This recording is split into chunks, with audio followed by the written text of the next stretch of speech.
এবার সরাসরি মোসাদের আস্তানায় ক্ষেপণাস্ত্র হামলা চালালো ইরান। তেল আবিবের গর্ব, আয়রন ডোমও ঠেকাতে পারছে না তেহরানের নিশানা। নেতানিয়াহুকে শায়েস্তা করতে ভয়ঙ্কর আত্মঘাতী ড্রোন নামাচ্ছে ইরান। ১,৫০০ কিলোমিটার দূরেও নিখুঁত হামলা চালাতে সক্ষম। যুদ্ধক্ষেত্রে হতে পারে গেম চেঞ্জার। লাইভ চলাকালে ইরানের রাষ্ট্রীয় টিভি চ্যানেলে হামলা, খবর পড়া থামিয়ে দৌড়ে পালালেন উপস্থাপিকা। বিধ্বংসী হামলা চালাতে তেহরান শহর খালি করার হুঁশিয়ারি মার্কিন প্রেসিডেন্টের, পাল্টা ট্রাম্পকে কারবালার ইতিহাস পড়ার পরামর্শ ইরানের। ইসরায়েলে ইতিহাসের সবচেয়ে ভয়াবহ হামলা চালানোর হুঁশিয়ারি দিল ইরান। টানা ৫ দিন ধরে চালানো মিসাইলের আঘাতে বিধ্বস্ত তেল আবিব যেন এক টুকরো গাজা। একে একে ইরানের সব কমান্ডারকে শেষ করে দিচ্ছে ইসরায়েল। কিভাবে এত নিখুঁত টার্গেট চালানো হচ্ছে তার কুল কিনারা পাচ্ছেন না খামেনি। ইসরায়েলের সামরিক গোয়েন্দা সংস্থা আমান ও গোয়েন্দা বাহিনী মোসাদের সদর দপ্তরে এবার সরাসরি হামলা চালিয়েছে ইরান। তেল আবিবের কৌশলগত সামরিক এই ঘাঁটিতে ইরান থেকে একযোগে ছোড়া হয় বেশ কিছু মিসাইল, যার কয়েকটি আয়রন ডোমের শক্ত আকাশ প্রতিরক্ষা ব্যবস্থা ভেদ করে সরাসরি লক্ষ্যে আঘাত হানে। তেহরান ভিত্তিক তাসনিম নিউজ এজেন্সি জানিয়েছে, ইরানের বিপ্লবী গার্ড বা আইআরজিসির ছোড়া ক্ষেপণাস্ত্রগুলো হানা দেয় তেল আবিবের ক্লিলোট ঘাঁটির উপর। এই ঘাঁটিতে রয়েছে ইসরায়েলের সবচেয়ে গুরুত্বপূর্ণ গোয়েন্দা ইউনিট 8200, যারা ইলেকট্রনিক নজরদারি ও কৌশলগত গোয়েন্দা কাজে নিযুক্ত। এছাড়াও ইসরায়েলের উত্তরে হারজেলিয়াতে অবস্থিত মোসাদের একটি অপারেশন প্ল্যানিং সেন্টারেও আঘাত হানে একাধিক ক্ষেপণাস্ত্র। একটি ভিডিও ফুটেজে দেখা যায় গ্লিলোটের আমান লজিস্টিক সেন্টার চলছে। দেশটির মিডিয়া বলছে এটি ছিল ইসরায়েলি সামরিক গোয়েন্দা স্থাপনা। কৌশলগত বিশ্লেষকরা বলছেন, এই হামলা ইসরায়েলের জন্য একটি ভয়াবহ বার্তা, যা মোসাদ ও আইডিএফ এর ভেতরের নিরাপত্তাকে প্রশ্নের মুখে ফেলেছে। যদিও ইসরায়েলি সেনাবাহিনী ক্ষয়ক্ষতি কমিয়ে দেখাতে চাইছে, এই হামলায় বড় ধাক্কা খাবে ইসরায়েলের কমান্ড অ্যান্ড কন্ট্রোল সিস্টেম। আর এর জেরে মধ্যপ্রাচ্যে যুদ্ধ এবার কেবল সময়ের অপেক্ষা বলে মনে করছেন সমর বিশ্লেষকরা। ওয়ালিউল হাসানাত, যুগান্তর নিউজ। ইসরায়েলের সঙ্গে চলমান সংঘাতের মধ্যেই নতুন সুইসাইড ড্রোন শাহেদ 107 প্রকাশ্যে আনল ইরান। দেশটির ইসলামিক রেভলিউশনারি গার্ড কর্পসের বিমান বাহিনী সোমবার এই ড্রোন প্রকাশ্যে আনে। শাহেদ 107 একটি মানববিহীন আকাশযান, যা আত্মঘাতী হামলার জন্য বিশেষভাবে নির্মিত। এটি পিস্টন ইঞ্জিন চালিত এবং 1500 কিলোমিটারেরও বেশি দূরত্বে উড়তে সক্ষম।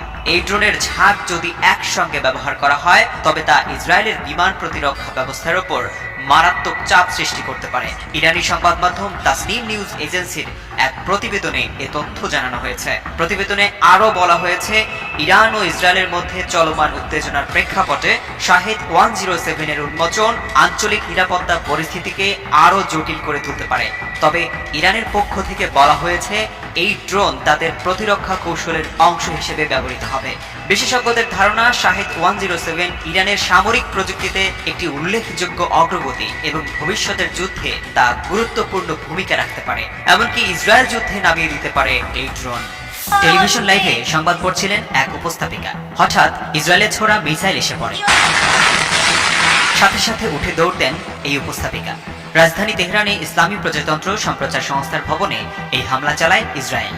হামলায় কিছুক্ষণের জন্য বন্ধ হয়ে গিয়েছিল সম্প্রচার, তবে পুনরায় সম্প্রচার শুরু করে Islamic Republic of Iran broadcasting. হামলার বিষয়টি নিশ্চিত করেছে কাতার ভিত্তিক সংবাদ মাধ্যম আল জাজিরা। ছড়িয়ে পড়া এক ভিডিওতে দেখা যায়, একজন নারী উপস্থাপিকা তুলে ধরছিলেন ইরান ইসরায়েল যুদ্ধের খবর। ঠিক তখনই একটি বিকট বিস্ফোরণের শব্দ শোনা যায়। এ সময় পুরো কার্যালয়ে ছড়িয়ে পড়ে আতঙ্ক। স্টুডিও থেকে বেরিয়ে যান উপস্থাপিকা। হামলার কিছুক্ষণ আগে ইরানের রাষ্ট্রীয় টেলিভিশন ও রেডিও অদৃশ্য হতে যাচ্ছে বলে হুমকি দিয়েছিলেন ইসরায়েলের প্রতিরক্ষা মন্ত্রী। হামলার ঘটনায় চ্যানেলটির 3 জন কর্মী নিহত এবং আরও অনেকেই আহত হয়েছেন বলে খবর প্রকাশ করেছে ইরানের রাষ্ট্রীয় টেলিভিশন।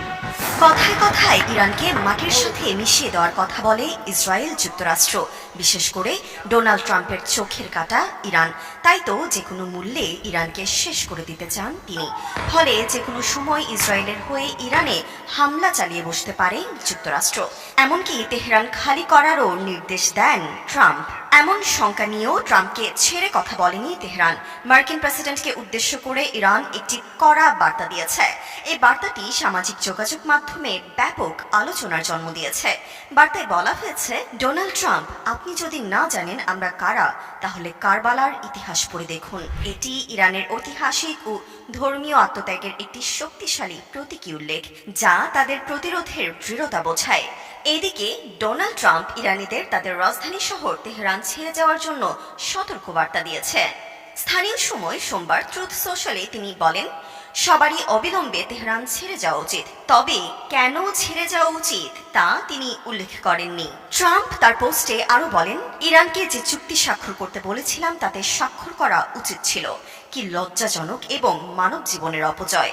সহজভাবে বলতে গেলে ইরানের পারমাণবিক অস্ত্র থাকতে পারে না, আমি বারবার বলেছি। বিশ্লেষকদের ধারণা, ট্রাম্পের এমন বক্তব্যের পরেই ইরান মিলিটারি ও ইসলামিক রিপাবলিক অব ইরানের এক্স আইডি থেকে এই ধরনের পোস্ট করা হয়েছে। এই পাল্টাপাল্টি বার্তা ইরান ও ইসরায়েলের মধ্যে চলমান সংঘাতের মধ্যে যুক্তরাষ্ট্র ও ইরানের সম্পর্ককে আরও জটিল করে তুলেছে। টানা 5 দিন ধরে ইসরায়েলে ক্ষেপণাস্ত্র আর ড্রোন হামলা চালিয়ে যাচ্ছে ইরান। সোমবার রাতে তেল আবিবকে লক্ষ্য করে ক্ষেপণাস্ত্র হামলা চালিয়েছে তেহরান।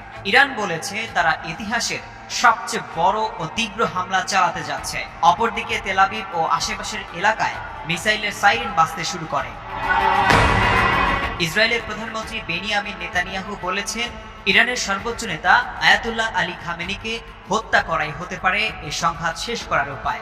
মার্কিন প্রেসিডেন্ট ডোনাল্ড ট্রাম্প সামাজিক মাধ্যমে হুঁশিয়ারি দিয়ে বলেছেন, সবাইকে অবিলম্বে তেহরান ছাড়তে, কারণ তিনি চাইছেন না যে ইরান পারমাণবিক অস্ত্র অর্জন করুক। ইরানে হামলায় অন্তত 220 জন নিহত হয়েছে, যাদের মধ্যে রয়েছে 70 জন নারী ও শিশু। অপরদিকে ইরানে পাল্টা হামলায় 20 জন মারা গেছে। পাশাপাশি এই দৃশ্য দেখে বোঝার উপায় নেই কোনটা ফিলিস্তিনের গাজা আর কোনটা ইসরায়েলের তেল আবিব। কয়েক দশকের মধ্যে ইসরায়েলের মানুষ কল্পনাও করেনি তাদেরকে স্মরণকালের সবচেয়ে ভয়াবহ পরিস্থিতি দেখতে হবে।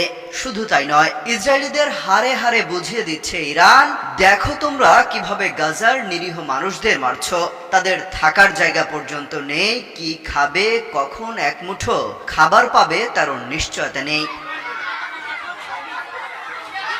গাজাবাসী কতটা যন্ত্রণা ভোগ করছে তার স্বাদ যেন পাচ্ছে ইসরায়েলিরা। ইরানের হামলা থেকে বাঁচতে কোথায় পালাবে, কতক্ষণ বাংকারে থাকতে হবে সেই চিন্তায় শেষ তারা। শুধু তাই নয়, মানসিক যন্ত্রণায় পাগল প্রায় অনেকে, ছুটছেন মানসিক চিকিৎসকের কাছে। এতদিন ইসরায়েলের মানুষ শুধু দেখে এসেছে তাদের বাহিনী কিভাবে গাজার মানুষগুলোকে পাখির মতো মেরেছে। সেই দৃশ্য যেন জম হয়ে ফিরে এসেছে তাদেরই ঘরে। ইরানের ছোড়া এক একটা মিসাইল এসে পড়ছে বিশাল বড় বড় ভবনের উপর।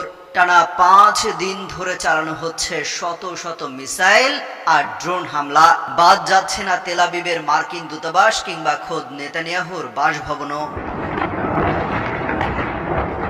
ইরান যেন বলছে দেয়ালে পিঠ ঠেকে গেছে, কোনোভাবেই আর সহ্য করার সময় নেই। ভান্ডারে যা অস্ত্র আছে তার সবই যেন জমিয়ে রাখা ছিল শুধু ইসরায়েলের জন্য। কোনো যদি কিন্তু নাই, যতক্ষণ দম আছে ততক্ষণ বুক চিতিয়ে লড়াইটা করে যেতে চায় ইরানিরা। এরই মধ্যে তেহরান খালি করার হুঁশিয়ারি দিয়েছেন মার্কিন প্রেসিডেন্ট ডোনাল্ড ট্রাম্প। তার সেই হুঁশিয়ারিকে অবশ্য থোড়াই কেয়ার করছে ইরান। পাল্টা ট্রাম্পকে কারবালার ইতিহাস পড়ার পরামর্শ দিয়েছে Tehran. Amit Hasan Robin, Jugantor news. Israel যেন ট্র্যাকিং ডিভাইস লাগিয়ে রেখেছে ইরানের সব শীর্ষ জেনারেল এবং কমান্ডারদের পিছনে। তা না হলে কিভাবে টার্গেট করে একে একে সব শীর্ষ কর্মকর্তা বিজ্ঞানীকে শেষ করে দিচ্ছে তারা। এবার তারা আইআরজিসির খাতাম আল আম্বিয়া কেন্দ্রীয় সদর দপ্তরের প্রধান আলী সাদমানিকে হত্যার দাবি করছে। অর্থাৎ নতুন যাকেই দায়িত্ব দেয়া হচ্ছে তারা কোথায় আছে, কি করছে, তাদের কি পরিকল্পনা সবই টের পেয়ে যাচ্ছে ইসরায়েল।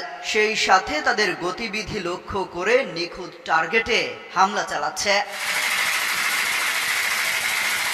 ইসরায়েলি সেনাবাহিনী সাদমানিকে ইরানের সবচেয়ে সিনিয়র সামরিক কমান্ডার এবং ইরানের সর্বোচ্চ নেতা আয়াতুল্লাহ আলী খামেনির নিকটতম ব্যক্তি হিসেবে বর্ণনা করেছে। ইসরায়েলের এই দাবির বিষয়ে ইরানের পক্ষ থেকে তাৎক্ষণিকভাবে কোনো মন্তব্য করা হয়নি।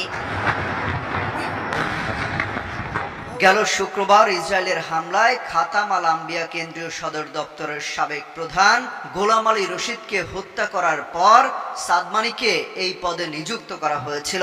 তাকে ছাড়াও শীর্ষ জেনারেল, বিজ্ঞানী সহ বহু কর্মকর্তাকে টার্গেট করে হত্যা করা হয়েছে। ইসরায়েলের দাবি, অপারেশন রাইজিং লায়ন্স শুরুতে ইসরায়েলি বিমান বাহিনীর হামলায় ইরানের সরকারি পারমাণবিক অস্ত্র কর্মসূচিতে যুক্ত অন্তত 9 জন জ্যেষ্ঠ বিজ্ঞানী ও বিশেষজ্ঞকে হত্যা করা হয়েছে।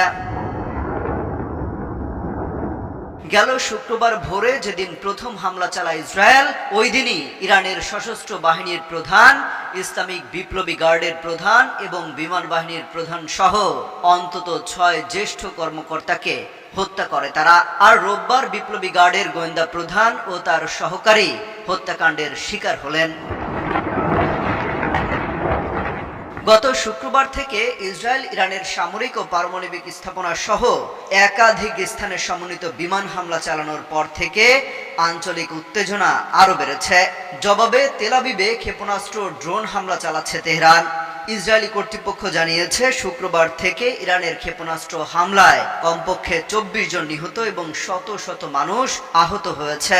অন্যদিকে ইরানের পক্ষ থেকে বলা হচ্ছে, ইসরায়েলি হামলায় কমপক্ষে তাদের 224 জন নিহত এবং 1000-এর বেশি মানুষ আহত হয়েছে। Amit Hasan Robin, Jugantor news. Iran Israel সংঘাত ঘিরে রক্তঝরা উত্তেজনার মধ্যে এবার এক ঝাঁঝালো বার্তা দিলেন তুরস্কের প্রেসিডেন্ট রিসেপ তাইয়েপ এরদোগান। নেতানিয়াহুর অবৈধ কর্মকাণ্ডকে তাদের নিজেদের অস্তিত্বের জন্য হুমকি বলে মন্তব্য করেছেন তিনি। ইসরায়েলের উস্কানি মধ্যপ্রাচ্যের নিরাপত্তাকে ধ্বংসের মুখে ঠেলে দিচ্ছে উল্লেখ করে এরদোগান হুঁশিয়ার করে বলেন, নেতানিয়াহুর আর কোনো বেআইনি কর্মকাণ্ড সহ্য করা হবে না। গতকাল তুরস্কের মন্ত্রিসভার বৈঠকে এক ভাষণে ইরানে ইসরায়েলের চলমান হামলার নিন্দা জানিয়ে এরদোগান বলেন, এই আগ্রাসন এখন আর শুধু দুই দেশের বিষয় নয়, বরং আঞ্চলিক স্থিতিশীলতার বিরুদ্ধে এক বিপজ্জনক আগুন। বিশ্লেষকরা বলছেন, ইরান ইসরায়েল সংঘাত এমন এক জায়গায় পৌঁছেছে যেখান থেকে যে কোনো সময় পুরো মধ্যপ্রাচ্য জ্বলন্ত যুদ্ধক্ষেত্রে পরিণত হতে পারে। ঠিক এই মুহূর্তে এরদোগানের এই হুঁশিয়ারি শুধুমাত্র একটি মন্তব্য নয়, এটি একটি কৌশলগত বার্তা। গত শুক্রবার থেকে দুদেশের মধ্যে শুরু হওয়া পাল্টাপাল্টি হামলায় এ পর্যন্ত প্রাণ হারিয়েছেন 24 জন ইসরায়েলি। অন্যদিকে ইসরায়েলি বিমান ও ড্রোন হামলায় নিহত হয়েছেন অন্তত 250 জন ইরানি নাগরিক, যাদের মধ্যে রয়েছেন নারী ও শিশু। ওয়ালিউল হাসানাত, যুগান্তর নিউজ। মধ্যপ্রাচ্যের আকাশে এখন শুধুই বারুদের গন্ধ। ইরানের একের পর এক হামলায় নাস্তানাবুদ ইসরায়েল। সোমবার রাতভর শুরু হওয়া হামলা থামার কোনো লক্ষণ নেই। ইসরায়েলি সেনাবাহিনী বলছে, স্থানীয় সময় ভোর পর্যন্ত এই হামলা চলবে। তেল আবিবের আকাশে বিস্ফোরণের শব্দ শোনা যাচ্ছে বলে জানায় রয়টার্স। অন্যদিকে টাইমস অব ইসরায়েল জানায়, মধ্য ইসরায়েলে বাজতে শুরু করেছে বিমান হামলার সাইরেন। এর আগে ইরানে ছোড়া ড্রোন ভূপাতিত করার দাবি করেছিল ইসরায়েল, তবে এখনো হতাহতের কোনো খবর স্বীকার করেনি তারা। সংঘাত থামাতে কূটনৈতিক তৎপরতা চলছে জোরে সোরে। এক ফোন আলাপে যুদ্ধ থামানোর আহ্বান জানিয়েছে রুশ প্রেসিডেন্ট ভ্লাদিমির পুতিন ও তুর্কি প্রেসিডেন্ট রিসেপ তাইয়েপ এরদোগান। একই সঙ্গে ইরানের নোবেলজয়ী শান্তিকর্মী ও বিশ্বখ্যাত চলচ্চিত্র নির্মাতারাও যৌথ বিবৃতি দিয়ে যুদ্ধ থামাতে জোরালো আহ্বান জানিয়েছেন। এদিকে উত্তেজনা চরমে উঠায় ইরানের সব সীমান্ত পয়েন্ট কার্যত বন্ধ ঘোষণা করেছে প্রতিবেশী দেশ পাকিস্তান। তাদের প্রাদেশিক প্রশাসন বিষয়টি নিশ্চিত করেছে। সবচেয়ে তাৎপর্যপূর্ণ বিষয়, মধ্যপ্রাচ্যের দিকেই এগিয়ে যাচ্ছে মার্কিন বিমান বাহিনী রণতরী USS নিমিটস। জাহাজের গতিপথ শনাক্তকারী ওয়েবসাইট মেরিন ট্রাফিক জানিয়েছে, সোমবার সকালে দক্ষিণ চীন সাগর ত্যাগ করেছে রণতরীটি, যার গন্তব্য এখন পশ্চিম দিক।